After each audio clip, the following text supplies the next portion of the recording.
As someone who suffers from near chronic hay fever, I'm going to share the things that I've learnt work best to keep hay fever away. Disclaimer, I'm not a medical doctor or educated expert on hay fever, and nothing in this video is intended to overwrite anything your doctor recommends. If you suffer from hay fever more often than you can tolerate, then hopefully this video will be able to help. Despite not being a medical doctor myself, I have more than my fair share of anecdotal experience with hay fever, so I'm going to be sharing what I've learned. Obviously, there are antihistamine pills, eye drops, and nasal sprays that can bring welcome relief from hay fever symptoms, but in this video I'm going to be primarily looking at non-medical interventions for treating hay fever symptoms. So without further delay, here's 10 things I do to avoid hay fever. Okay, so the first thing I'd recommend is going to see an allergy specialist, because what they'll be able to do is a skin prick test, which will tell you exactly what you're allergic to.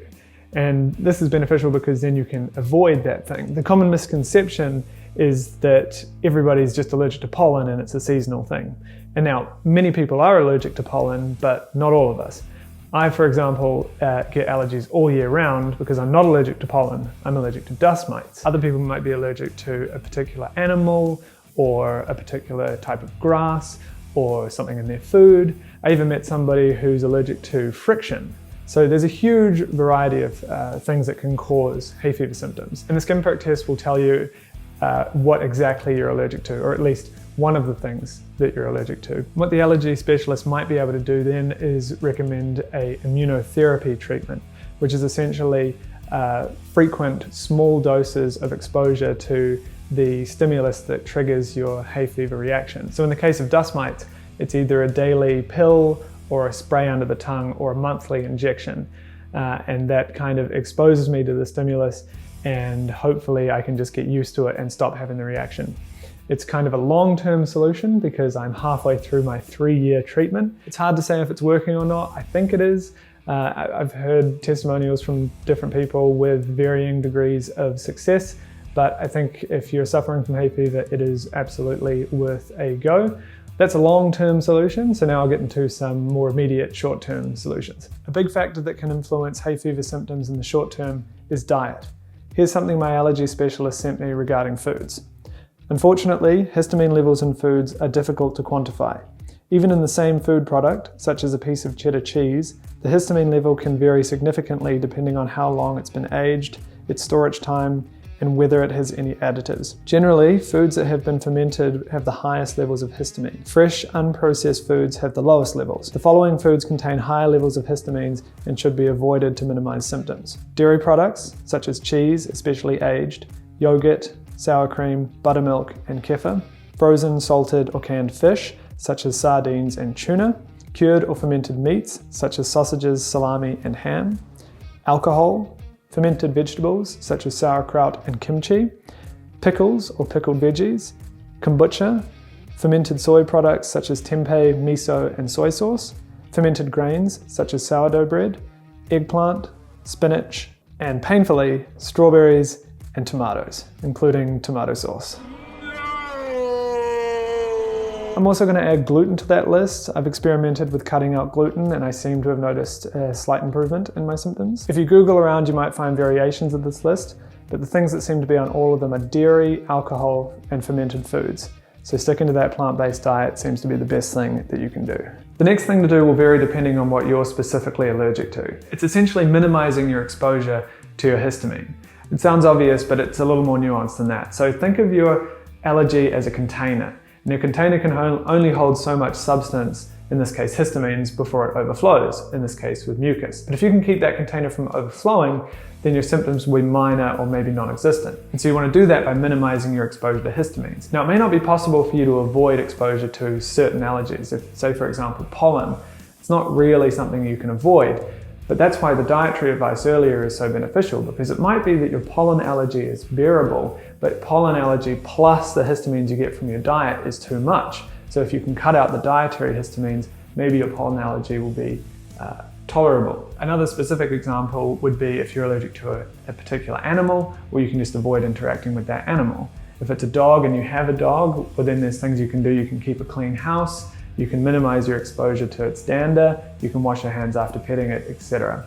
There's also dogs that are hyperallergenic, like poodles and Japanese Spitzes, and that amongst others possibly. So take my dust mite allergy as another example. Carpets and curtains are like the promised land for dust mites. So the first thing we did was rip up all the carpets in favor of wood floors, and we replaced the curtains with blinds, which are much harder for dust mites to inhabit. We favor bamboo as a source material for as many products as we can, like bedding, clothes, and towels, because it's hyperallergenic. So once you've learnt from your allergy specialist what you're specifically allergic to, you can do some research to figure out how to minimize your exposure to that specific allergy, or the specialist might be able to tell you as well. Exercise. I found that when I keep up Dwayne Johnson's personal gym routine, my hay fever is almost never noticeable. Sadly, by the time I get home from work, I seldom have the energy or motivation to go to the gym, so this idealism falters. The kind of exercise I found most useful for hay fever mitigation is medium to high intensity weight training. Maybe cardio works on its own, I don't know, but exercise certainly helps. The single thing I found most beneficial is regular cold exposure. There's plenty of people who espouse the benefits of this, one example being Wim Hof, or the Iceman. Wim's method combines cold exposure with the breathing exercise. I'm not sure how I feel about the breathing part just yet, but cold exposure certainly helps. Note if you're going to do the Wim Hof method that the breathing and cold exposure are to be done separately, not at the same time. If you're lucky enough to live close to a clean lake or calm ocean like I am, I recommend getting out every morning for a cold dip. If you don't live by a beach, you can always use a swimming pool, bath, or even just a cold shower for a minute a day. The idea is to enjoy the experience of the cold. Relax into it, and you should be able to avoid tensing up. The normal instinct when going for a cold swim is to tighten every muscle in your body and breathe shallowly. Try to do the opposite. Relax and breathe normally. Experience the raw sensations of the water without attaching anything to it. I've come across this Shakespeare quote 2 times in as many weeks. There is nothing inherently good or bad, but thinking makes it so. It's appropriate with the cold right now. There's nothing bad about the cold. You don't think so? The next trick is supplementation. Admittedly, this goes slightly beyond my valid knowledge base, but I have noticed some correlation between certain supplements and reduced hay fever symptoms, so I'll share what I've learned. Admittedly, it's not a scientific sample pool of just me, and it's almost impossible to gauge accurately because at any one time I'm usually trying multiple things to get rid of my hay fever, but it definitely seems like these 2 supplements help. So the first one is apple cider vinegar, which you can get in chewy form like these, or you can get a bottle of it like this, and you can just put a teaspoon into a small glass of warm water and mix it up.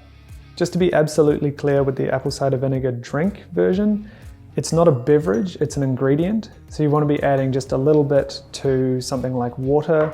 You don't want to be drinking this straight out of the bottle. I think it tastes terrible, but that's how you know it's good, right? Maybe. The next is probiotics, which you can get in pill form like this over the counter at a pharmacy or maybe from a supermarket. But again, if you have any concerns taking supplements, certainly talk to your medical professional before taking advice off YouTube. I have to interject here because when considering making this video, I did the usual research to see what information is already out there. And I was actually quite surprised at the paucity of information there is, at least on YouTube. I actually came across this video, which is frankly frightening. These techniques, if you can call them that, are dangerous. Increasing the pressure in your head can cause damage to your eyes and ears, and none of the things this man shows are going to do anything to acclimate your body to your hay fever stimuli. So please be very careful what information you take, especially on YouTube, including this video. Make sure you check with your medical doctor if you have any concerns or worries about anything you find on the internet. The purpose of making this video for me is to share a wider variety of ideas. I've been to see doctors, multiple doctors, and hay fever specialists, and none of them have recommended most of what I'm recommending to you guys in this video. But if you have concerns about what I'm saying, definitely check with your medical professional to make sure they're safe before you do so. Next is less of a preventative and more of a symptom treatment. Chances are you found this video because you're currently experiencing hay fever and are looking to alleviate it. So here's some things I do to avoid suffering. For context, I'll briefly explain my common symptoms. Primarily, it's a relentlessly runny nose accentuated by sneezing fits and an undertone of itchy eyes. So the first thing I like to do is lie on my back. So while lying on my back, I try and have my nostrils pointed as vertically up as I can. and this makes it impossible for my nose to run. And so after a few minutes, it's like my mucus factory just gives up and my symptoms pretty much go away. Unfortunately, this is somewhat of an inconvenient solution. There's not a whole lot you can do while lying on your back, and usually I find when I get up, my symptoms come back pretty quickly. But if you're looking for some immediate and short-term relief, give this one a go. I find if I use my phone while doing this, it's actually less effective. The best thing to do is just to relax into it, maybe close your eyes, and if you find it useful, what you can do is get one of these neck pillows, and it just makes it a little bit more comfortable. You just lie on it like that, and now my head doesn't want to roll from side to side, and I can just be a little bit more comfortable. Sadly, my methods of tolerating the presence of hay fever are not all that practical, and my next one is fairly obvious. Simply stuffing tissues up your nose to plug the holes. Not all that practical, in fact only really practical when you're at home, but at least it allows you to get on with some things. Which leads me nicely into my next trick, which is to let the mucus dry inside my nose and cause a blockage. Sounds disgusting, because it is. It's easiest when I sleep on my back overnight and I wake up and it's kind of dry and I just leave it alone. It means I have to mouth breathe for the day, but at least it gets rid of the sniffling and sneezing. For me, it's mostly about stopping the runny nose. If I can get rid of that, the other symptoms seem to stay away as well. It's almost as if the runny nose causes the sneezing and the sneezing irritates my eyes. So if I can just stop the runny nose, then usually I'm in the clear. And my final tip for relieving symptoms is likely a surprising one: video games. I can't remember when I first discovered this, but I noticed while playing Call of Duty Warzone that my hay fever symptoms would go away. This is more likely because of a release of adrenaline than video games more generally. Warzone is a battle royale style game, so it can get quite intense, especially towards the end. It requires a high level of focus and can really get the heart rate going. So let me refine this tip from video games to something thrilling, with the right video game being a good example. So those are my 10 tips for avoiding hay fever, aside from antihistamines, which I try to avoid. Hay fever can be an unpleasant and drawn out experience. Hopefully these tricks work as well for you as they do for me. I probably won't be making many more videos like this, so subscribe to see what kind of videos I do make. Take care.